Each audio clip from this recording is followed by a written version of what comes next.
शहर रामपुर पिछले कई महीनों से एक ही नाम से कांप रहा था, राघव उर्फ राणा। बाजारों में दुकानदार उसका नाम सुनते ही सिहर उठते थे। ठेकेदारी, अवैध वसूली, जमीन कब्जा और धमकियां, हर अवैध काम में उसका दबदबा था। पुलिस भी कई बार कोशिश कर चुकी थी, लेकिन राणा हर बार कानून के हाथों से फिसल जाता था। इसी बीच शहर में नई एसपी की नियुक्ति हुई। आईपीएस अधिकारी अदिति शर्मा। तेज तर्रार, निर्भीक और ईमानदार अधिकारी के रूप में उनकी पहचान थी। उन्होंने आते ही साफ शब्दों में कहा, इस शहर में कानून से बड़ा कोई नहीं। अदिति ने राणा की फाइलें पढ़ीं। हर केस में गवाह मुकर गए थे, हर बार सबूत गायब। साफ था, राणा का नेटवर्क मजबूत था। अदिति ने फैसला किया, इस बार उसे रंगे हाथों पकड़ा जाएगा। अदिति ने अपनी टीम के भरोसेमंद अधिकारियों को बुलाया। हम सीधी भिड़ंत नहीं करेंगे, हम उसे वहीं पकड़ेंगे जहां वो खुद को सबसे ताकतवर समझता है, बाजार में। सूचना मिली कि राणा हर सोमवार मुख्य बाजार में वसूली के लिए आता है। वो खुलेआम दुकानदारों से पैसे लेता, धमकी देता और निकल जाता। अदिति ने तय किया कि वो सिविल ड्रेस में खुद बाजार जाएंगी। उनके साथ कुछ सादे कपड़ों में पुलिसकर्मी भी होंगे, लेकिन दूर से। कोई गोली नहीं चलेगी जब तक मैं आदेश न दूं, उन्होंने सख्ती से कहा। सिविल ड्रेस में एसपी। सोमवार की सुबह अदिति ने साधारण सूट पहना, बाल खुले छोड़े और एक आम महिला की तरह बाजार में घूमने लगी। हाथ में पर्स और चेहरे पर हल्की मुस्कान। बाजार में हलचल थी। अचानक कुछ दुकानदारों के चेहरे पर डर दिखा। एक काली एसयूवी बाजार के बाहर रुकी। राणा उतर चुका था। उसके साथ 4 गुंडे थे। वो हंसते हुए दुकानों की तरफ बढ़ा। क्या हाल है? इस महीने की सेवा शुल्क तैयार है ना? दुकानदार कांपते हुए लिफाफे देने लगे।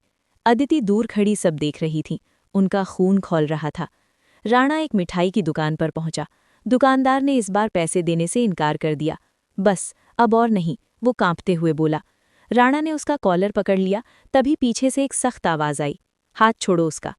राणा ने पलटकर देखा, सामने एक साधारण कपड़ों में महिला खड़ी थी। तू कौन है?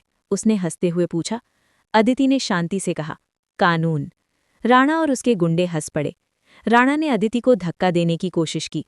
तभी उन्होंने उसकी कलाई पकड़ ली और ऐसा मोड़ा कि वो दर्द से चिल्ला उठा। चारों गुंडे आगे बढ़े, लेकिन अचानक बाजार के अलग अलग कोनों से सिविल ड्रेस में पुलिसकर्मी निकल आए। राणा समझ गया, ये जाल था। तुम्हें पता है मैं कौन हूं? उसने गुस्से में कहा। अदिति ने जेब से अपना आईडी कार्ड निकाला। IPS Aditi Sharma, SP Rampur. भीड़ में सन्नाटा छा गया। राणा ने भागने की कोशिश की। उसने अपने एक गुंडे को इशारा किया। गुंडे ने पिस्तौल निकालने की कोशिश की, लेकिन पुलिस पहले से तैयार थी। अदिति ने फुर्ती से राणा को जमीन पर गिरा दिया। हथकड़ी लगाओ। भीड़ में तालियां गूंज उठी। दुकानदारों की आंखों में राहत थी। राणा अब भी चीख रहा था, तुम मुझे नहीं रोक सकती।